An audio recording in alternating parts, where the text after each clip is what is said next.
Hello friends, good afternoon. কেমন আছেন আপনারা সবাই? আশা করছি আপনারা সবাই খুব ভালো আছেন, আর আমিও ভালো আছি। তো আমি এখন করব রান্না। চলুন দেখাই কি রান্না করছি। আজ আমি রান্না করব আলু দিয়ে পাতলা করে খাসির মাংসর ঝোল। এই যে দেখুন, সব রেডি। খাসির মাংস ধুয়ে পরিষ্কার করে রেখে দিয়েছি, পেঁয়াজ কেটে নিয়েছি, আলু ভেজে রেখে দিয়েছি, দিয়ে দিয়েছি কড়াইতে তেল।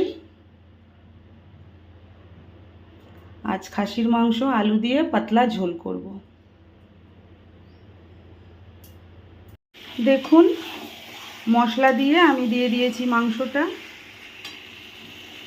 মাংসটা দিয়ে মশলা দিয়ে আমি এবারে কষাবো। খুব সুন্দরভাবে এখন কষাবো।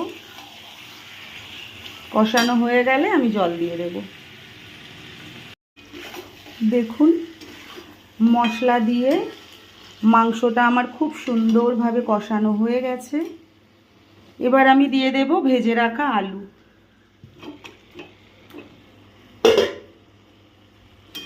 ভেজে রাখা আলুগুলো দিয়ে দিলাম।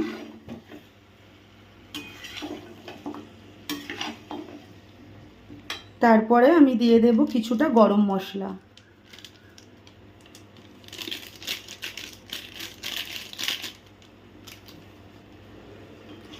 গরম মশলা, আলু, মাংস সব একসাথে কষানো হয়ে গেছে খুব সুন্দর করে।